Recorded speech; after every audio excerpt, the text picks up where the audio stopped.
This morning I have not only the pleasure but the honor of introducing one of our own, Dr. Alison Gruseke.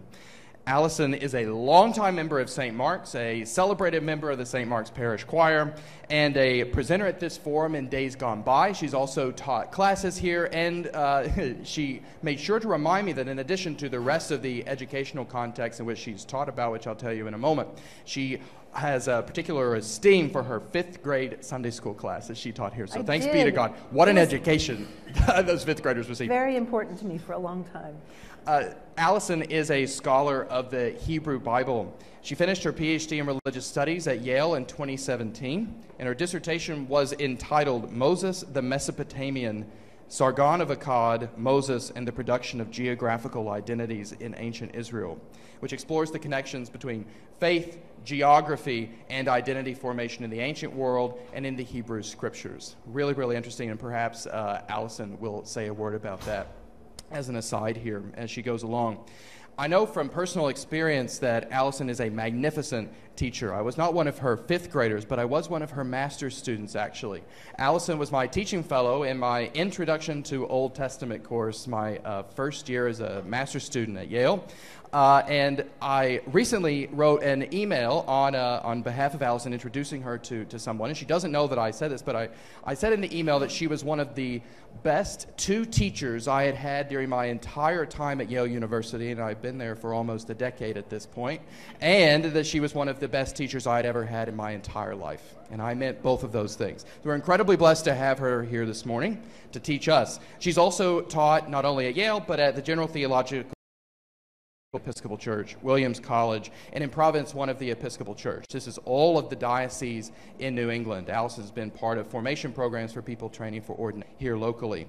I'm incredibly pleased to have this opportunity to introduce Alison to you, and let's have some fun. Alison. Yes, let's have some fun. I was coming over here this morning, and my son, who's grown up, said, "So, Mom, how's your talk?" And I said, "It's fine, James." And he said, "Well, why are you talking about sex at church? Don't these people want to know about God and Jesus?" And I said, "Well, so we need to talk about it."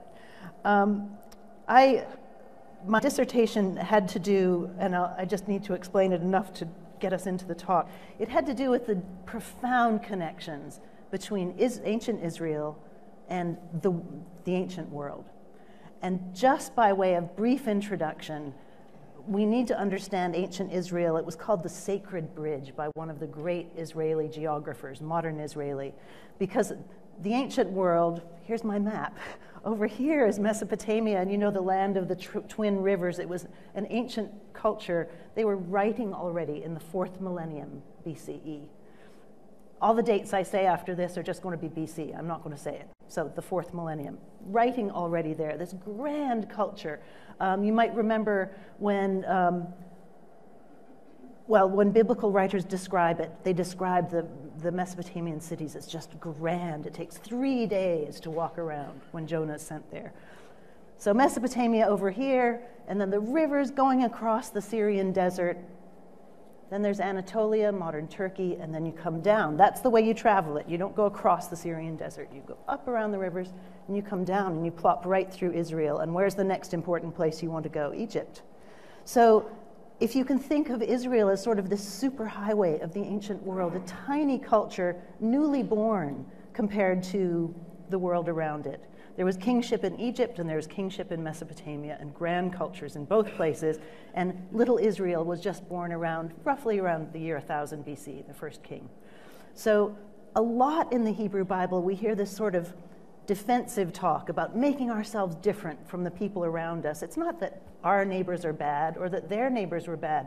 It's that they were newly planted, and they needed to work very hard to maintain their identity, even to survive amidst these moving armies and peoples around them. So with that, just to sort of place us in the ancient world, let me begin. As I was speaking to my son James, so recently I was talking to a friend who was working on a really difficult piece of writing.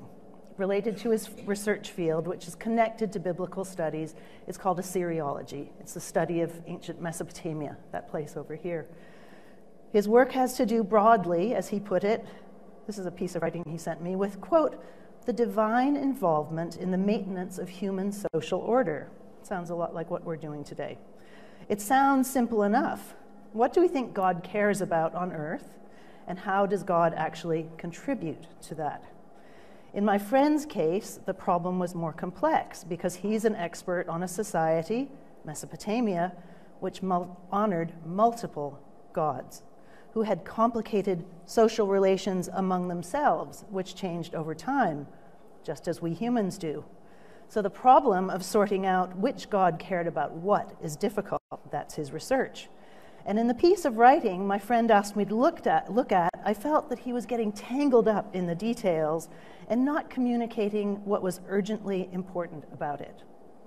I advised him to figure out exactly why his research mattered to him, what was of burning importance in it, and then explain it from there. And hence my subject for St. Mark's today, fully alive, sex.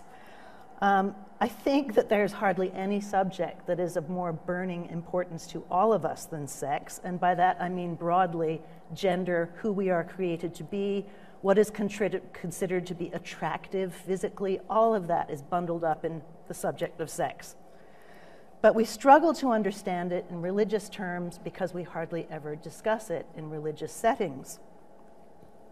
And what we find in the Bible, should we be brave enough to look, either sounds prohibitive or negative, or it's in a setting, if we're in the Old Testament, that is frankly couched in language we don't understand and in a world we don't understand. So it's difficult to make sense of what the Bible says about sex.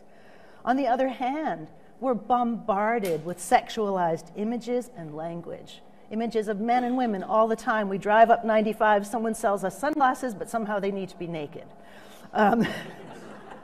In movies and in novels and in our politicians and political figures' scandals, we are just bombarded by the idea of sex. And it can be challenging to connect all of that with ourselves as human, tender beings. But that's what sex is. So there's hardly any subject that is more challenging or more urgent for Christians to discuss than sex, or of greater ethical importance for the thriving of humans in the world and in the social order. I checked on my way in here. I think probably a lot of you are not accustomed to thinking about gender as connected to sex, or gender as something that's formed. We think it's what we're born with. If a child is born, pretty much the first question we ask is it a boy or a girl? But almost all scholars today understand that gender is something that's created culturally. On my way in, I checked our bathroom doors to see if this was true here. The way male and female is designated, I actually don't fit it because I'm not wearing a skirt today. Because the female on the bathroom door has a little skirt. It's a neat way of distinguishing male from female, but it's also very, very socially conditioned. Here I am in trousers. I have one grandmother who never wore trousers a single time in her life. This would be a scandal to her. And lots of details. Tom's blazer, that would look to us unsuitable on me because we're not used to thinking of women dressed in clothes today. That would seem very unfamiliar, but all of this is cultural. Stand up, be Exhibit A. All of this is cultural. So for the body and how the body is sexualized. Then I want to talk about creation and how we see the formation of the two genders in creation.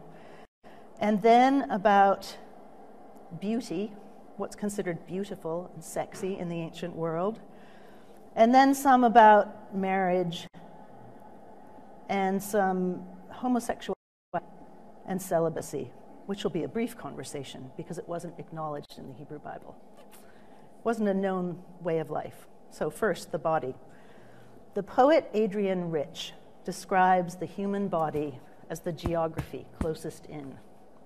We live our lives in our bodies and we move around in them, but how we conceptualize them and sex has everything to do with our culture. fat, thin, tall, short, sexy. These are all qualities that are valued differently depending on which culture we live in.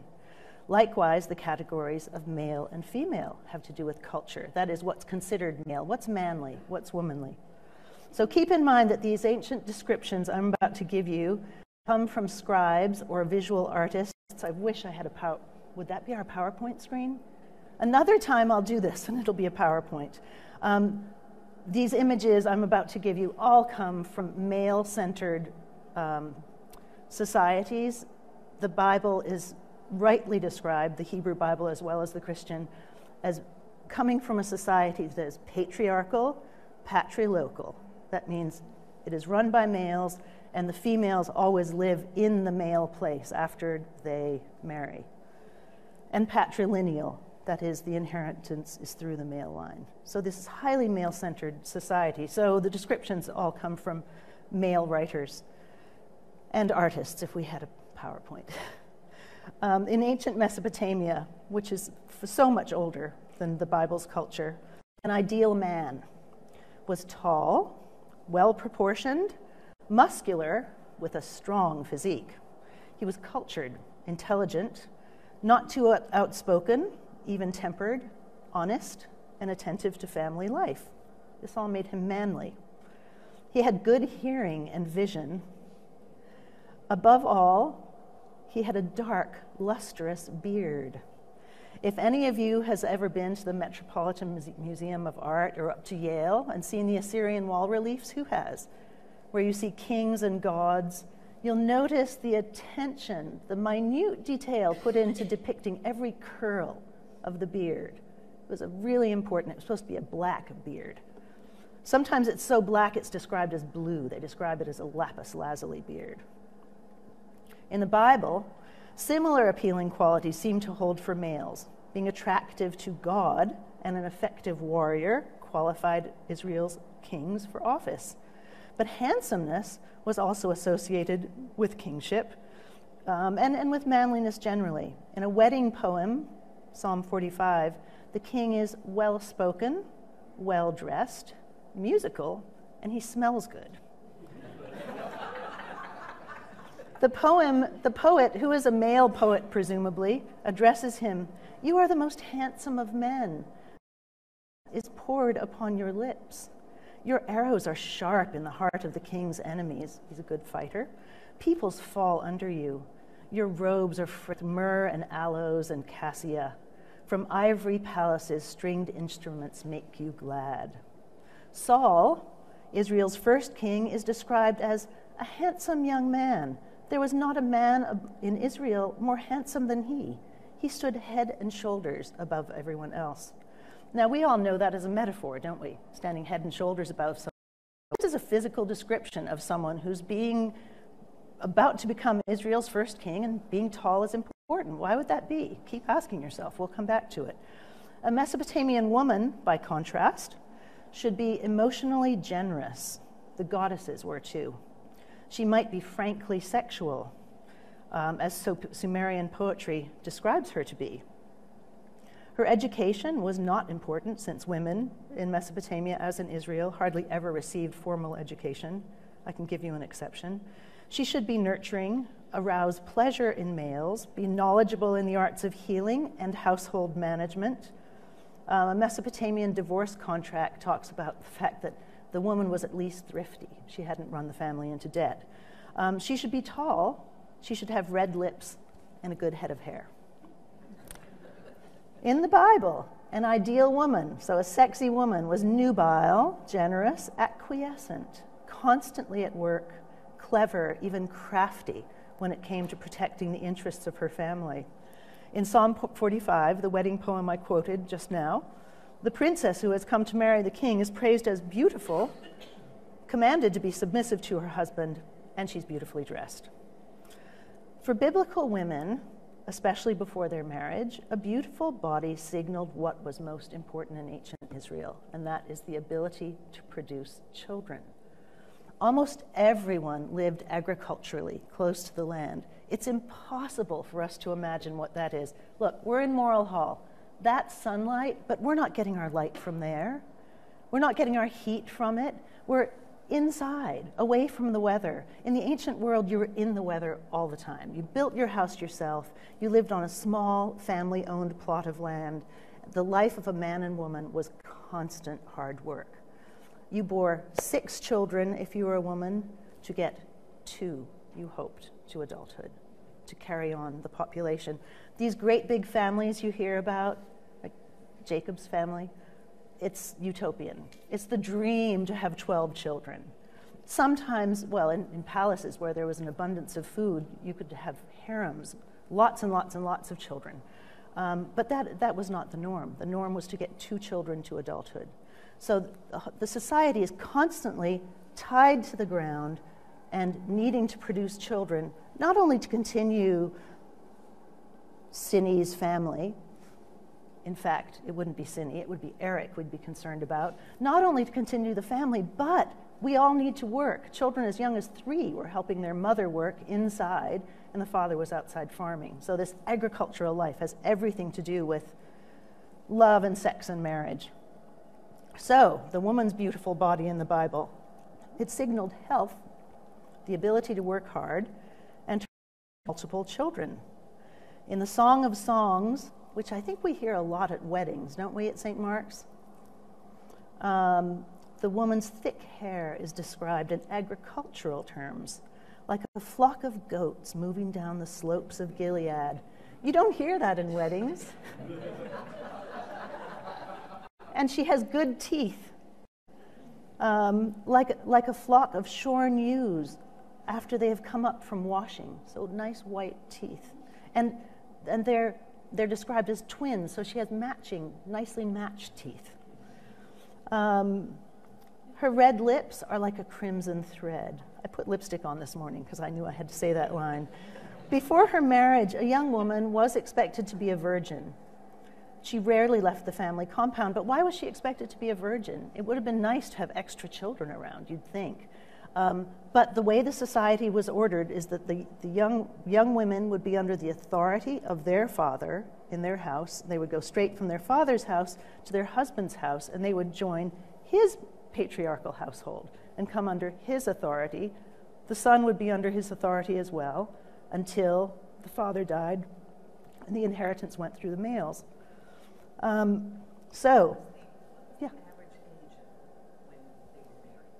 They were married very young, as soon as they hit puberty.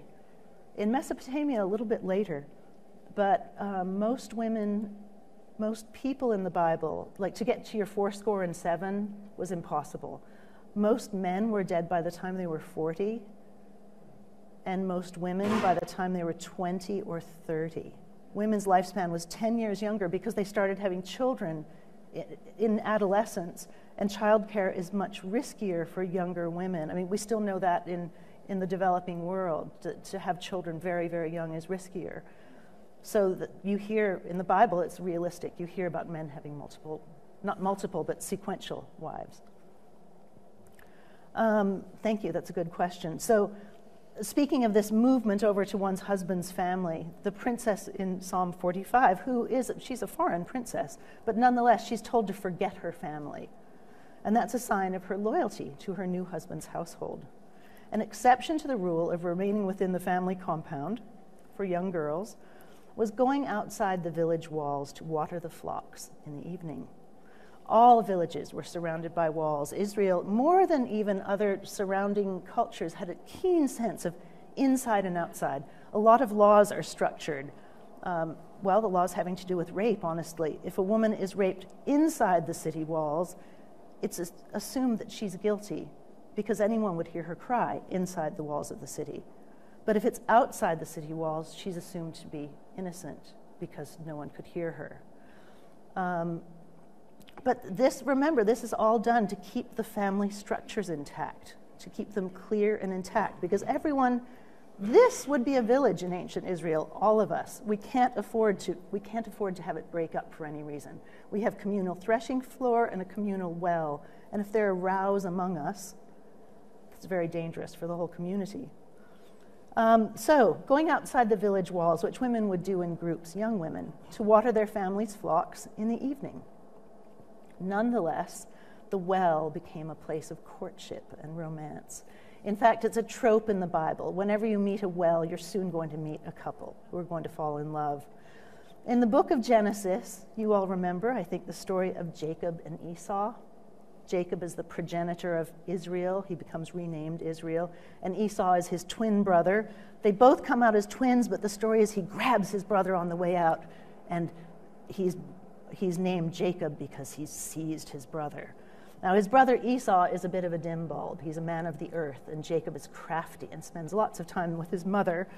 And they realize that Esau was born first and is going to get the birthright. That is, the preferential share in the inheritance and a special blessing that only goes to the first son. So Jacob and his mother cook up a plan that they will trick Isaac, Jacob's father. They cover his arms in goat skin because Esau is a shepherder, and they send him in. Isaac is almost blind at this stage, and he goes in with one of his father's favorite dishes, and he says, "Father, it's time for me to have the blessing." Well, he gets it. But as soon as he gives the blessing, the father knows that something's up. As a result of all this, Esau, the sort of dim bulb, comes in, realizes what's happened, and wants to kill his brother. So marriage comes into this once again. The mother says, "You do not marry a girl from around here. You've got to go away and find a bride somewhere else." So that sets up the story for Jacob to meet Rachel, his beloved. Jacob meets Rachel in the land of the people of the East. Her name means you. Again, here's the agricultural tie. It's a lovely name, but it means you, like E-W-E in Hebrew. He first encounters her at that lovely setting that I spoke of, the well. I'm quoting, "As he looked, he saw a well in a field and 3 flocks of sheep lying there beside it. But out of that well, the flocks were watered, but it wasn't time for watering yet. The stone was still on the well. Jacob glimpses Rachel coming out of the village with her flocks. She's described as beautiful of form and beautiful to look at. The story tells us how their courtship begins. Jacob rolled the stone away from the top of the well for Rachel. He kissed Rachel and wept aloud. Generous Rachel then runs to her father's house to announce Jacob's arrival, and they are married. So once she's married, a biblical woman, and here's where we come to the sex part, was absorbed into her husband's family. The biblical idiom for sex is a man going into her or he knew her. I think that's the one that Sunday school kids titter about. Oh, know you in the biblical sense. But that is a phrase that's used. It's never used of women knowing men. The man is always understood as being the active partner sexually. Except in the case of the dangerous woman in the book of Proverbs. Pretty much always, it's never a good thing for the woman to be forward sexually. In the book of Proverbs, Proverbs 31, the married woman now, is a mature, hardworking wife and mother, no longer a bride. She wakes up early, manages her servants, has strong arms, is generous to the poor, and once again, beautifully dressed. Rather than beauty in this case, the poet praises her fear of the Lord. But why all this physicality? I talked about billboards going up 95, and I seem to have us locked in the world of the physical, don't I? In ancient Israel, as in ancient Mesopotamia, everyone made their life on the land. The world of the physical was very much the inner world as well. It's how we all survived. And when we see descriptions of women, as you saw with the lover in the Song of Songs, descriptions of women like animals. This is not meant to be insulting. It's because we all know animals so well. It's easy for me to compare someone to an animal because I live with them. And they're beautiful. We eat because we have sheep around. People made everything they ate in this ancient world themselves with their own hands. So a strong, beautiful body was a sign of good health. That's why this attention to beauty in the Bible. You made your olives for olive oil, you grew your grapes for wine, and you grew your wheat for bread. Women processed all these things within the family compound while looking after their children, their sequential children. And that was the life shared by almost everyone. It doesn't get described all the time in the Bible because it's assumed that we all know it. No one who wrote the Bible could have envisioned us here today under electric lighting with heating. and all the women not pregnant, or anyone, including me, being as old as I am. Instead, the Bible gives us this sense of what Edward Said talks about as worldliness of texts. We carry this Bible around. Here it is, by the way. This much is the Old Testament. This much. This is the New. It's very much the foundation of our Christian life. We carry this Bible around, but it's so far from its ancient setting. It has pages instead of scrolls of skins. Lots of the stories I'm telling were passed on orally for years and years and years among families and among tribes. So this is very much a disembodied, it's almost an unworldly text. And so we have to try to find the world back in it again. Just a brief break for a sip.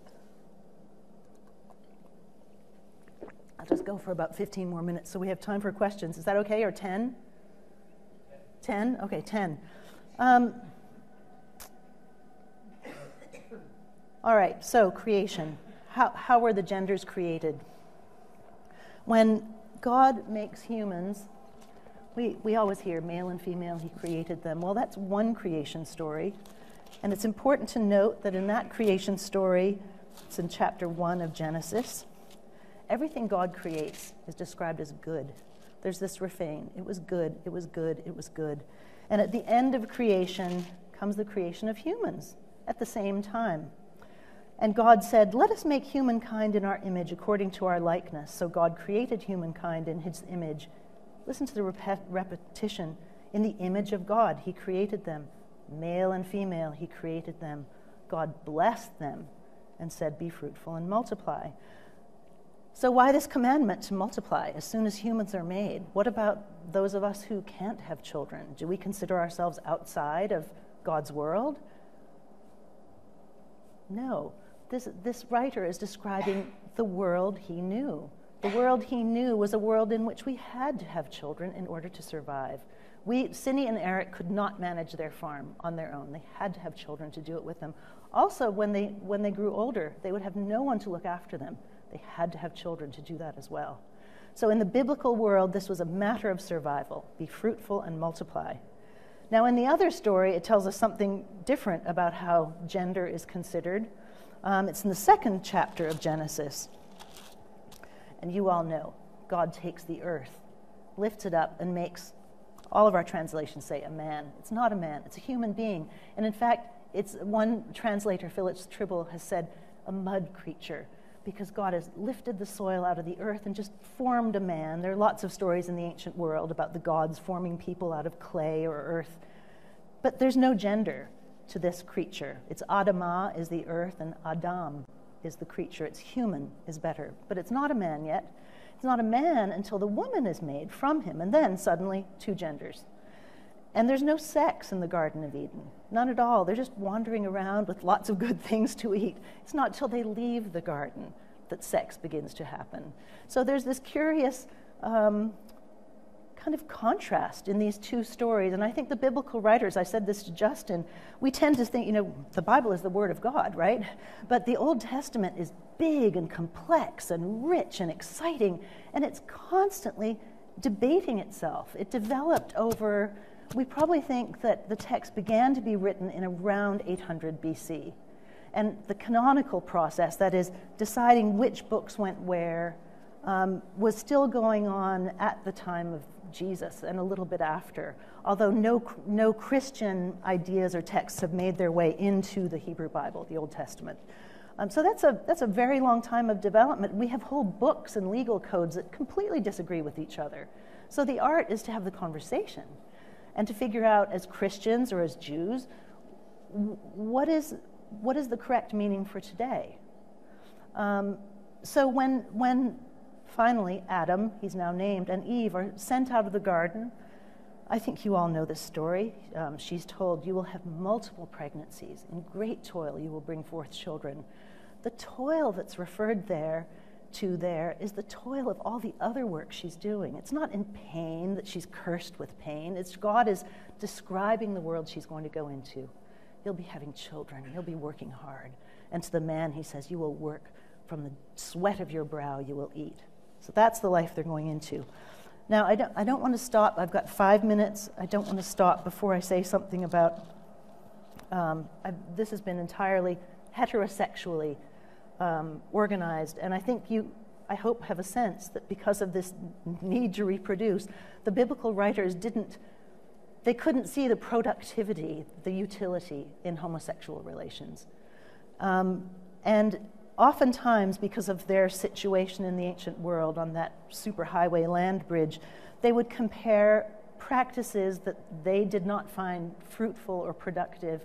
They'd compare it to the nations around you. Don't do that. It's like the nations around you. This is us. Don't do it. So in the book of Leviticus, which I dare say no one here has cracked, and I would love to teach a course on it if anyone would like, it has to do with the idea of holiness. How do you live with God? In particular, there's something called the Holiness Code nestled in the middle of it, which has the refrain, "You are to be holy, I, the Lord, am your God." So it's the idea of all Israel being holy, not just the priesthood, but all Israel. And there's talk of sexual relations in it. This is all through Moses. "Speak to the people of Israel and say to them, I am the Lord your God. None of you," a lot of rules here, "none of you shall approach anyone near of kin to uncover nakedness." That's a euphemism for sex. That's universal throughout the ancient world. "I am the Lord. You shall not uncover the nakedness of your father or your mother. She is your mother. And you shall not uncover her nakedness." Did you hear the repetition? It's to make sure you don't do this. Then there are whole categories of people you mustn't have sex with. You mustn't have sex with a woman while she's menstruating because blood is holy and belongs to God. And then you shall not lie with a male as with a woman. It is an abomination. "You shall not have sexual relations with any animal and defile yourself with it, nor shall any woman give herself to an animal to have sexual relations with it. It is a perversion." And then it goes on.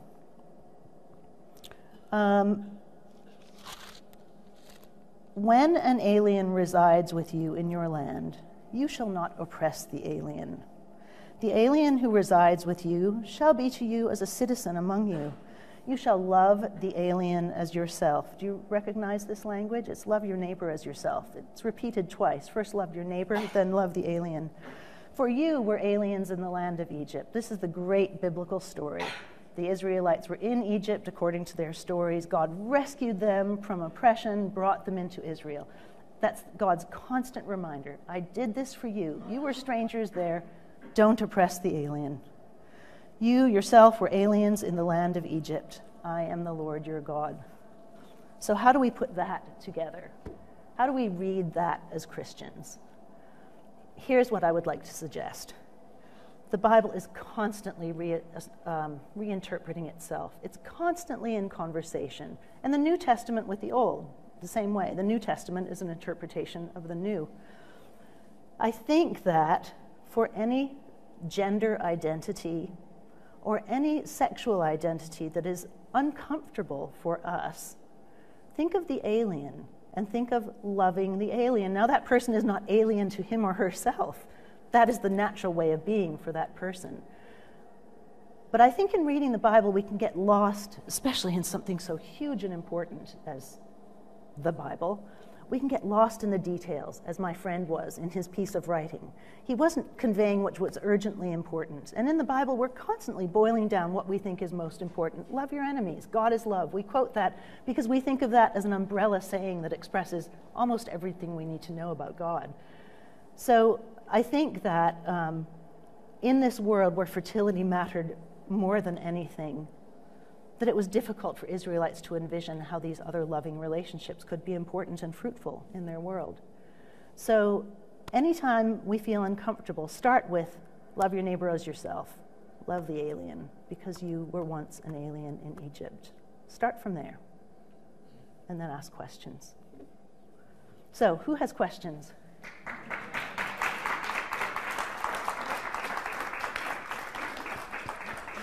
As usual, if you would please wait until the mic gets to you, just so that you can be heard in the room and also on the stream.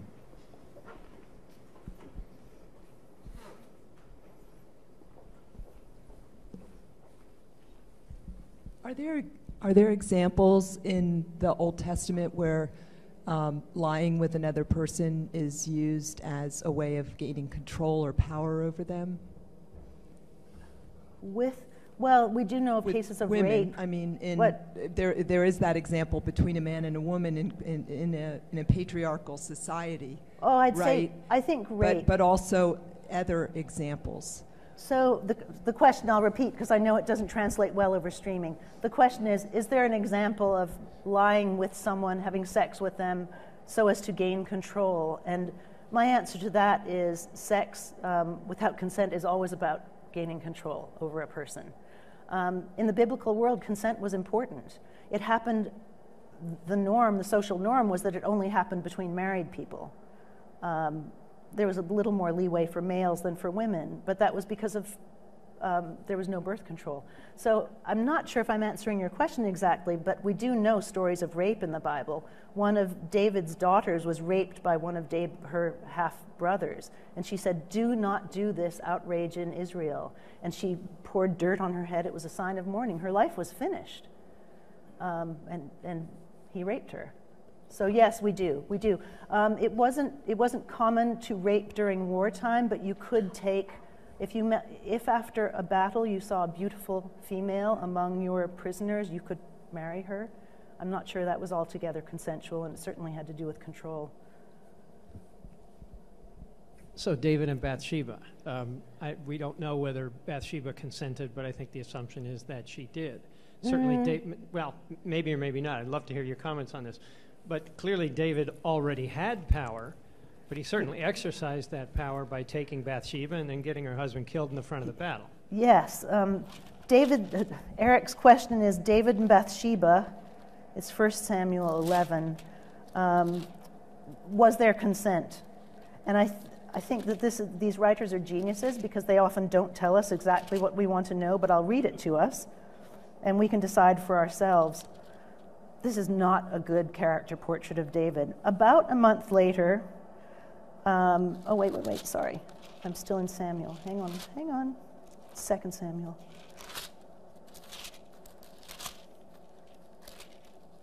These pages are so thin. David is meant to be out at war, and he's not. In the spring of the year, the time when kings go out to do battle, remember I told you the king was meant to be a warrior?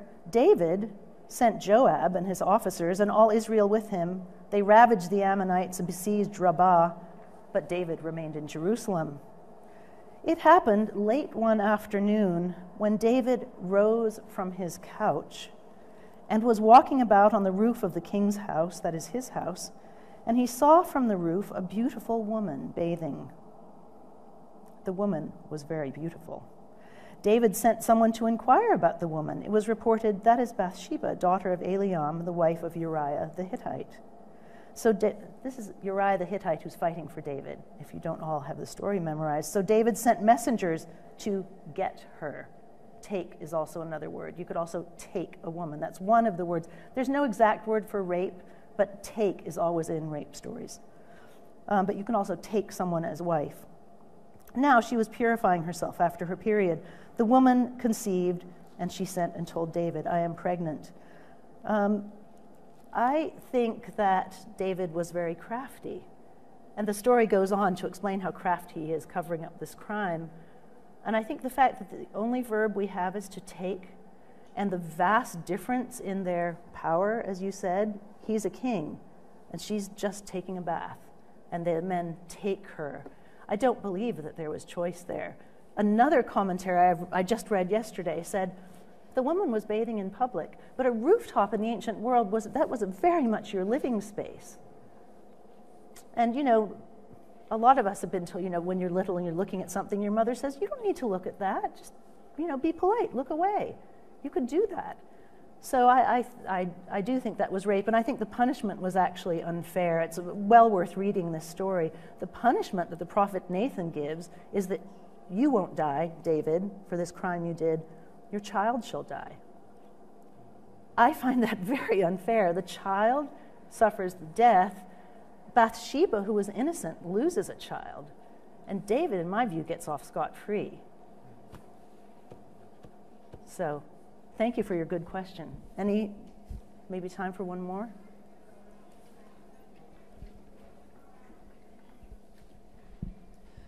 Within the same household, did the men have concubines or multiple wives at the same time?